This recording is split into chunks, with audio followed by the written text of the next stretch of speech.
Welcome everyone! Today we will learn how to combine and apply the main pillars of object-oriented programming in C#. I created a simple console application.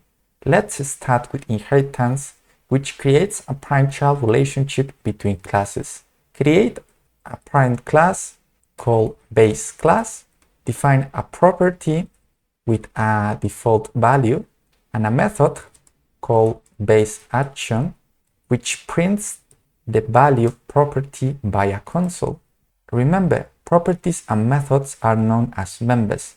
Now create a child class called derived class and apply inheritance using the colon operator to share the base class members into this child class. Let's create a new instance of the derived class and access the base action method. We have a compilation error. Why? Because only public inherited members can be accessed just if they are defined in the derived class. So class members are private by default.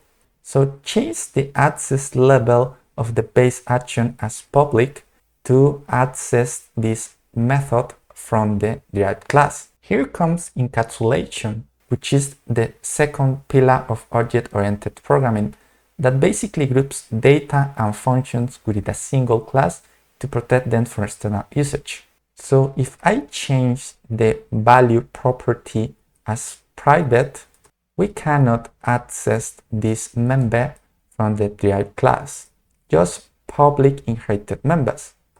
So derived classes can extend a base class functionality. A derived class can also reuse functionalities from the parent class. How? Create a new method in the derived class called derived action.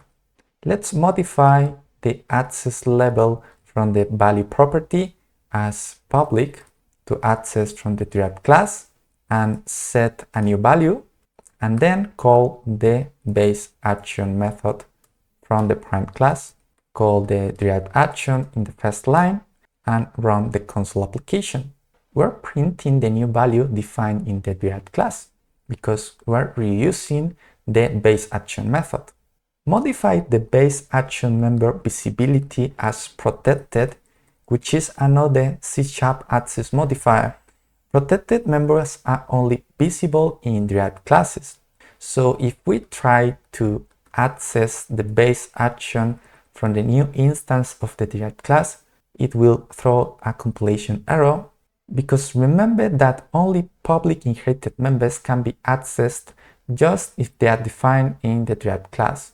So call the derived action method, which is a public member from this child class.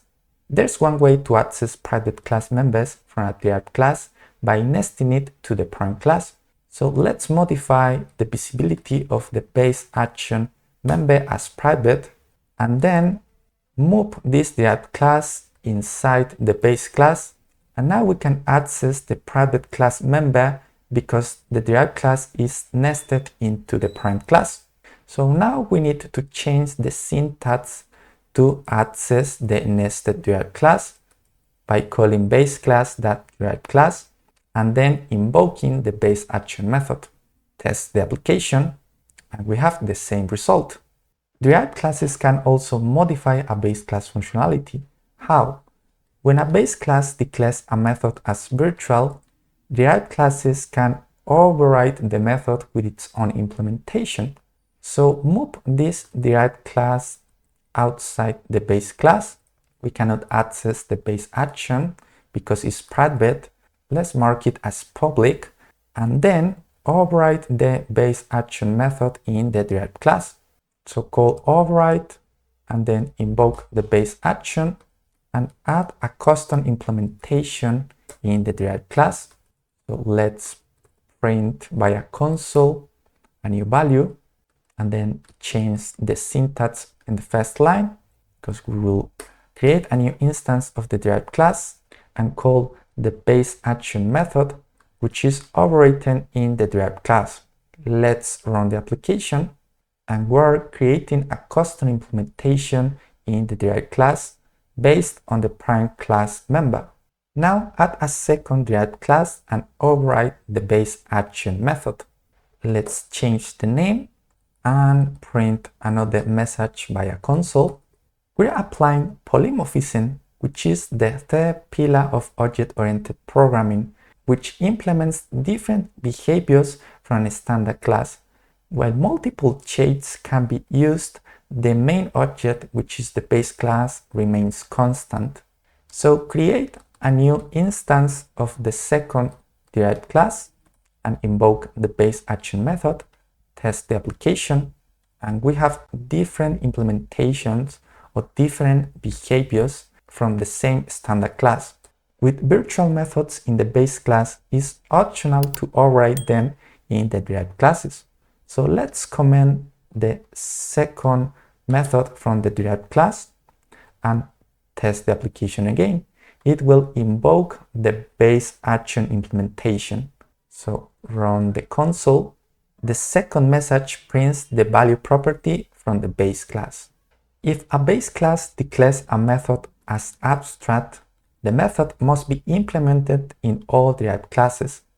So let's change virtual as abstract and then define only the signature of the method, and we need to also mark the class as abstract and go to the second derived class, uncomment the line to define a custom implementation from the base action abstract member and test the application again. Derived classes must implement this abstract member. Finally, polymorphism can also be achieved through interfaces. So an interface is a contract. Any class that implements an interface must provide an implementation of all the members. So let's remove the property from the base class and create an interface instead of an abstract class.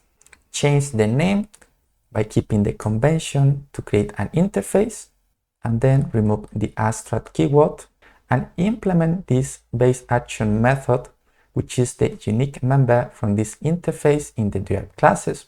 So we need to remove the override keyword to specify an implementation in the derived classes. Let's run the application, and we have the same behavior applying polymorphism through interfaces. So in this demo, we've learned how to apply and combine the main pillars of object-oriented programming in C#.